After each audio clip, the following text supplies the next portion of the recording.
안녕하십니까. 생각 메커니즘의 황서문입니다. 오늘은 떠오르는 기억과 떠오르지 않는 기억에 대하여 알아보겠습니다. 우리는 기억을 잘하고 싶어 합니다. 기억을 잘할 수 있다면 시험을 잘 볼 수도 있고요. 자기가 원하는 좋은 결과를 얻을 수도 있기 때문에 그렇습니다. 그런데 우리는 자신이 원하는 것을 원하는 대로 기억할 수 있을까요?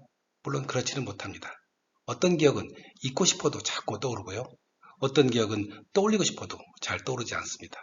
우리는 자기 기억을 컨트롤할 수 없을 뿐만 아니라 왜 이러한 기억 현상이 일어나는지에 대해서도 잘 알지 못합니다. 그 이유는 우리가 기억의 작용 원리를 잘 알지 못하기 때문에 그렇습니다. 우리는 생각이 어떻게 기억으로 저장되는지를 잘 알지 못하고요. 그 기억이 어떻게 다시 떠오르는지에 대해서도 잘 알지 못합니다. 이번 시간에는 이러한 기억작용에 대하여 알아보도록 하겠습니다. 먼저 기억의 떠오름 현상부터 알아보겠습니다. 자료를 보면서 설명드리겠습니다. 우리가 어떤 시험을 보게 된다면 시험 공부를 하게 됩니다. 그 내용을 생각하고 기억으로 저장하는 것이죠. 그리고 이렇게 저장된 기억은 일정 기간 동안 유지하고 있다가 시험 볼 때 떠올리려고 합니다. 어떤 내용은, 어떤 기억은 쉽게 떠오르지만 어떤 기억은 쉽게 떠오르지 않습니다. 머리속에서 뱅뱅 돌기만 할 뿐 절대 떠오르지 않는 것이죠. 물론 일부의 기억은 시험 볼 때 노력해서 떠오르기도 하지만 이러한 부분은 극히 미미하고요. 시험 볼 때 노력으로서 기억이 떠오르는 것은 아닙니다. 대부분의 기억은 이미 떠오름과 떠오르지 않는 것이 정해졌기 때문에 그렇습니다. 이러한 기억의 떠오름은 생각이 생성되는 과정에서 이미 정해지게 되는 것입니다. 그렇다면 생각 생성 과정에서 대체 어떤 일이 벌어지길래 우리의 기억이 떠오르고 떠오르지 않는 것이 정해지는 것일까요? 알아보겠습니다. 우리의 생각이 어떻게 만들어지는지 생각 생성 과정을 알아보겠습니다. 우리의 생각은 생각 메커니즘이라는 생각을 관장하는 추상적 기관에서 만들어지겠습니다. 생각은 두 가지 조건이 갖춰져야 만들어지는데요. 하나는 내부나 외부에서 정보가 입력되어야 되고요. 그리고 이에 대응하여 내부에서 기억이나 본성이 반응해야 되겠습니다. 이 두 가지 조건이 갖춰지면 생각은 만들어지고요. 만들어진 생각은 기억으로 저장되겠습니다. 이때 기억으로 저장될 때 우리의 기억은 기억 조각 형태로 저장된다고 하는 것입니다. 자, 이러한 과정을 예를 들어서 한번 보도록 하겠습니다. 어떤 사람이 KS 인증 표시가 있는 상품을 보았다고 가정해 봅시다. 그리고 내부에서는 KS는 국가 표준 인증 표시다 라고 하는 기억이 떠올랐고요. 또 자신의 본성에서 안전하고 싶은 욕구가 떠올랐습니다. 그래서 이 제품은 안전하다 라고 하는 생각을 하게 됐고요. 이 생각은 기억으로 저장됐습니다. 이렇게 저장된 기억은 기억 조각 형태로 저장되겠죠. 자, 이러한 과정을 쉽게 간략하게 보도록 하겠습니다. 생각 생성 과정을 통하여 우리의 생각이 만들어지면 이때 만들어진 생각은 기억 조각 형태로 저장되겠습니다. 기억 조각은 세 가지 형태로 구분되어 저장되는데요. 그 하나는 반드시 떠오르는 기억 조각이고요. 또 하나는 힌트가 있으면 떠오르는 기억 조각, 그리고 세 번째는 기억상에 저장되지 않으면 떠오르지 않는 기억 조각이 있겠습니다. 이를 편의상 1번 기억, 2번 기억, 3번 기억으로 부르도록 하겠습니다. 2번 기억에서 힌트란 연결고리를 뜻하고요. 3번 기억에서 기억 상황에 재현되지 않으면이라는 말은 우리가 어떤 책을 읽었다면 그 책을 읽었다는 것은 기억하지만 그 책의 내용은 다시 그 책을 보지 않으면 기억상에 재현되지 않으면 떠오르지 않는 기억 조각이 있다는 것입니다. 이렇게 본다면 기억의 떠오름은 기억 조각이 어떠한 형태로 저장되는지가 결정적이라는 것을 알 수 있습니다. 따라서 우리가 기억의 떠오름을 이해하기 위해서는 기억 조각이 무엇인지를 반드시 알아야겠고요. 그리고 기억 조각의 떠오르는 상태가 왜 각기 다른 것인지에 대해서도 알아보도록 하겠습니다. 기억 조각은 네 가지 구성 요소를 가진 이러한 형태로 이루어져 있습니다. 세 가지 특징이 있는데요. 첫 번째 특징을 보면 기억 조각은 생각 시약, 생성된 생각, 대응한 기억, 대응한 본성으로 이루어진 소위 묶음이라고 하는 것입니다. 이런 게 서로 연결되어 있는 것이죠. 따라서 어떤 거 하나가 움직이면 다른 것도 덩달아서 같이 움직일 수밖에 없는 형태로 이루어져 있습니다.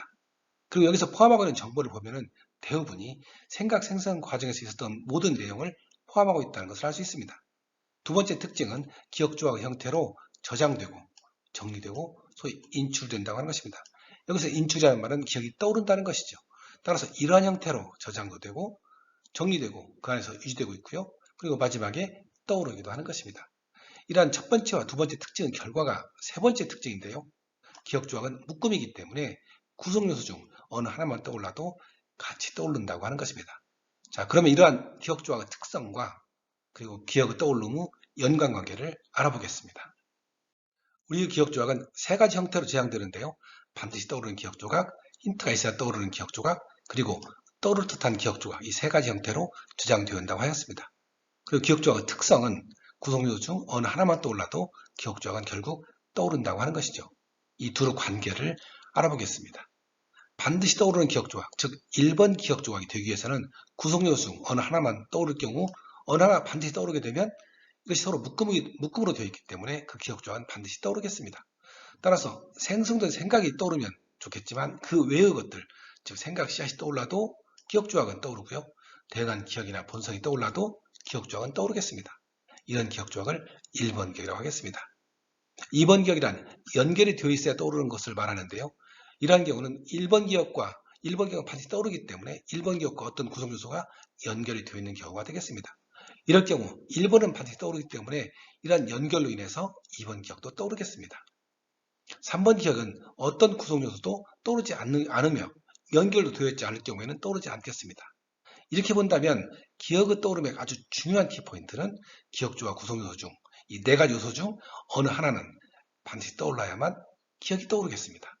그렇다면 어떠한 기억 요소가 반드시 떠오를까요? 이에 대해서 알아봐야겠습니다. 기억 조각의 구성 요소가 반드시 떠오르는 상황을 알아보겠습니다. 먼저 생각 씨앗을 알아보겠습니다. 생각 씨앗이란 정보가 입력되는 경우를 말하죠. 따라서 이때 들어오는 정보가 매우 강력할 경우 반드시 떠오르겠습니다. 예를 들면 죽음이라든지 사건 사고들, 화재라든지 교통사고라든지 전쟁이라든지 또는 누구한테 배신을 당했다거나 누구한테 사랑을 고백받았다나 이런 식으로 매우 강력한 정보가 입력될 경우 반드시 떠오르겠습니다. 생각이나 기억은 같은 이유로 떠오르는데요. 반복하여 떠오르는 경우가 일정 기간 동안 계속해서 유지될 경우에 반드시 떠오르겠습니다. 자신의 이름이 그렇죠. 또 언어가 그렇고요. 또 가족이라든지 직업, 전공, 취미, 상처, 누구를 계속 증오하는 생각을 반복적으로 하게 된다면 이러한 것들이 반드시 떠오르는 그런 구성요소가 되겠습니다. 또 대응 본성을 보자면 강력한 본성을 경험하는 경우에 반드시 떠오르겠습니다. 쾌락이 그런데요. 쾌락에서 마약이라든지 도박이라든지 이런 것들이 그러겠습니다. 그래서 한번 마약이라고 하는 쾌락을 경험하게 되면 이러한 구성요소는 반드시 떠오르겠습니다. 또 공포가 그렇죠. 이러한 구성요소들이 반드시 떠오르는 상황이 일정 기간 동안 계속된다면 그러한 구성요소는 소위 안정화 상태, 기억의 안정화 상태에 들어서겠습니다. 기억의 안정화 상태란 이러한 기억이 자신의 생각 메커니즘에 안정적으로 안착되는 경우가 되겠는데요. 이러한 경우에는 평생 동안 자기 기억에서 떠오를 수 있겠습니다. 자신의 이름이라든지 모국어라든지 또는 가족이라든지 마약, 트라우마 이런 것들은 일정 기간 동안 떠올리지 않는다고 하더라도 자신의 생각 메커니즘에 안착이 되기 때문에 평생 떠오르겠습니다. 이제까지 기억조와 구성요소들이 반드시 떠오르는 경우를 알아보았는데요. 이제 1번 기억에 대해서 좀 더 구체적으로 알아볼 수 있게 되었습니다. 1번 기억은 4가지 구성요소 중에서 어느 하나가 반드시 떠오르는 경우가 되겠는데요. 강력한 정보가 입력되는 생각 씨앗이 있을 경우도 반드시 떠오르겠고요. 그리고 생각이나 기억들 중에서 반복적인 떠올림이 지속적으로 유지될 경우도 그 기억 조각은 반드시 떠오르겠습니다. 그리고 강력한 본성을 경험하는 경우에도 떠오르겠습니다. 자, 이러한 1번 기억과 시험이나 공부와 연관시켜서 생각해 보겠습니다. 시험이나 공부는 강력한 정보 입력은 거의 해당되지 않겠습니다. 왜냐하면 시험이나 공부 내용이 죽음이라든지 또는 교통사고처럼 강력하지는 않기 때문에 그렇죠. 또 강력한 본성 경험도 거의 해당되지 않겠습니다.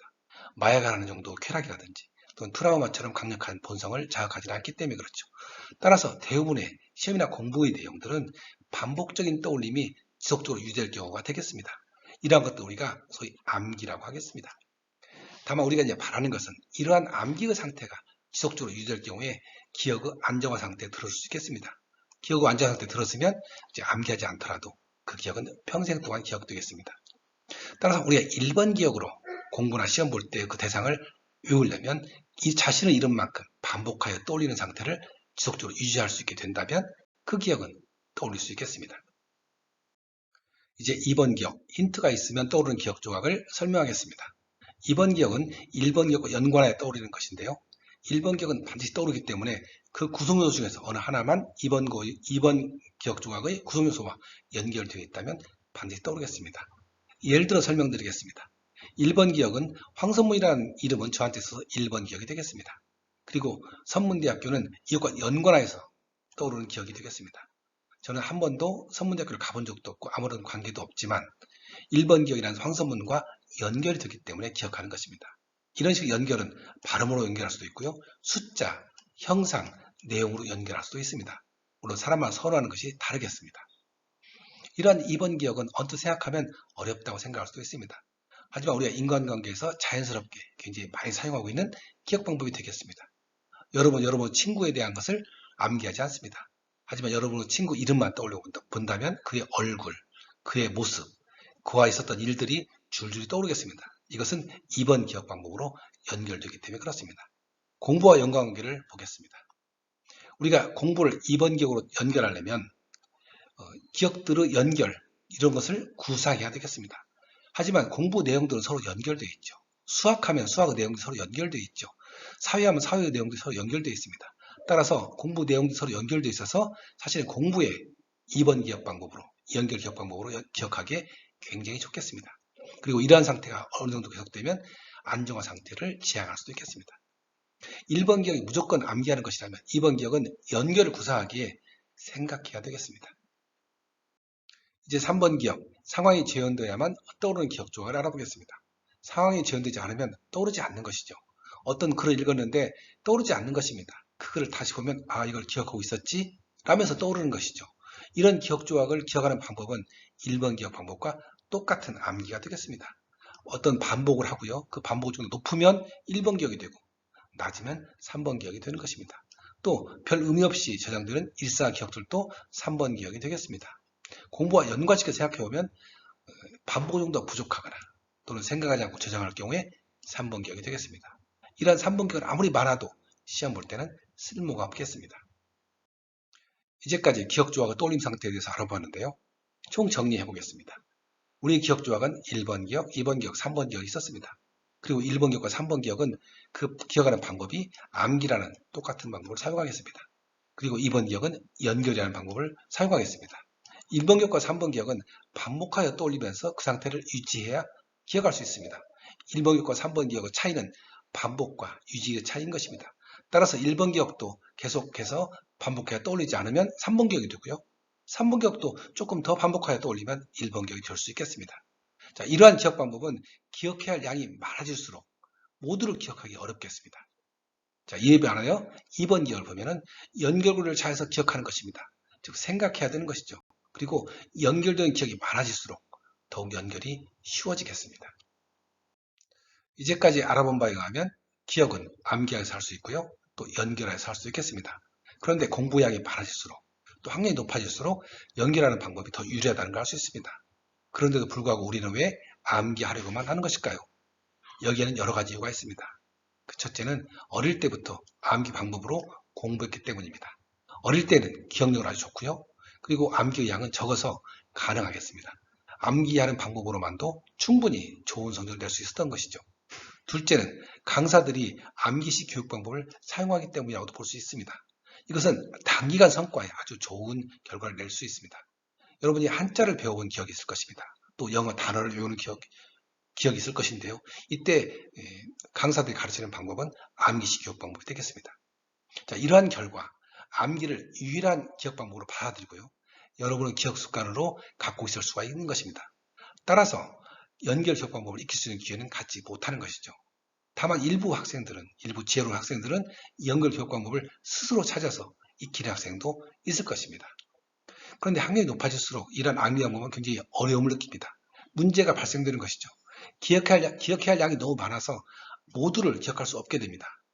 기억하는 분량이 앞과 뒤가 있다면 앞을 기억하면 뒤를 까먹고요. 뒤를 기억하면 앞을 까먹는 것입니다. 이런 식의 상태가 된다면 이제는 더 이상 암기 기억 방법으로 공부하지 말고요. 연결 기억 방법을 사용해야 되겠습니다. 이제 연결 기억 방법을 기억하는 순서를 알아보겠습니다. 2번 기억은 그 자체가 떠오르는 것이 아니고요. 1번 기억이 떠오르고 이와 연결되어 떠오르는 것이기 때문에 먼저 1번 기억, 이걸 주칫돌 기억이라고 하는데요. 이것을 먼저 만들어야겠습니다. 이 주칫돌 기억은 유용하게 활용될 수 있는 내용을 넣으면 좋겠습니다. 예를 들면 개념이나 정식 이런 것인데요. 특히 이런 것도 우리가 기초라고 합니다. 이런 것들을 먼저 기억해야 되는데요. 이 기억하는 방법은 암기식 교육 방법 외에는 다른 방법은 없겠습니다. 그 내용을 이해하고 암기하는 것이죠. 이래서 이러한 기억법을 만드는데요. 뭐 부가가치 같은 개념이라든지 또는 피타고라스 정리 같은 소위 공식이라든지 또는 태정태세 문단세 같은 머리글 모음이라든지 그 어떤 것들도 자신이 1번계로 만들고 싶다고 하는 것을 만들어서 암기하면 되겠습니다. 이렇게 1번계를 먼저 만들고요. 2단계에서는 자신이 기억하고 있는 내용을 주들 기억에 연결시키면 되겠습니다. 이때 연결시키는 연결고리는 각자 사람마다 다르겠습니다. 자신이 선호하는 연결고리가 다른 것이죠. 어떤 사람은 발음, 또 숫자, 형상, 내용 등 각기 다르고요. 또 이들을 섞어서 사용할 수도 있겠습니다. 이 내용이 서로 다르기 때문에 구체적인 연결 기억 방법은 서로 다른 것입니다. 또 그 주제에 대한 기억이 많아질수록 연결은 유리해지겠습니다. 지금 우리가 1번 기억으로서 부가가치세, 피타고라스 정리, 태형태 문단세를 암기하였다면 2번 기억으로서는 이와 연결시키는 기억들을 기억할 수 있겠습니다. 예를 들면 부가가치에 관련돼서는 부가가치세, 또 생산성, 효율성 이런 것들 연결시킬 수 있을 것이고요. 피타고라스 정리와 관련시켜서는 빗변 계산, 또 빗변의 빗변 계산 뭐 이런 것들을 연결시킬 수 있겠습니다. 또 태형태 문단세와 관련시켜서는 태조라든지 태종 이런 것들을 연결시킬 수 있겠습니다. 따라서 연결 기억공부를 총 정리해보면 주출 기억을 먼저 정하고 암기해야 되겠습니다. 이런 암기의 노력이 필요하죠. 그리고 두 번째로는 이해 기억 내용을 연결시키면 되겠습니다. 즉 주출 기억을 연결시켜서 연결시키는 건데요. 여기서는 구상이 필요하겠습니다. 즉 생각해야 한다고 하는 것이죠. 오늘은 기억의 작용 원리에 대해서 말씀드리는데요. 총 정리해 보도록 하겠습니다. 기억의 떠오름은 그 기억을 떠올리려고 하는 상태에서 정해지는 것이 아니고 생각이 만들어지는 단계, 즉 생각 생성 과정에서 정해지겠습니다. 우리의 생각은 암기하에서 기억할 수도 있고요. 연결하에서 기억할 수도 있겠습니다. 다만 공부 양이 많기 때문에 암기보다는 연결 기억 방법이 더 유리하고 적합하겠습니다. 자신의 적합한 연결 기억 방법은 사람마다 각기 선호하는 연결고리가 다르기 때문에 자기 스스로 찾아야겠습니다. 오늘 말씀드릴 내용은 여기까지가 되겠습니다. 이번 동영상이 기억을 이해하는 데 도움이 되었다면 좋아요와 구독 꼭 부탁드릴게요. 여러분 그러면 다음 시간에 만나요. 안녕.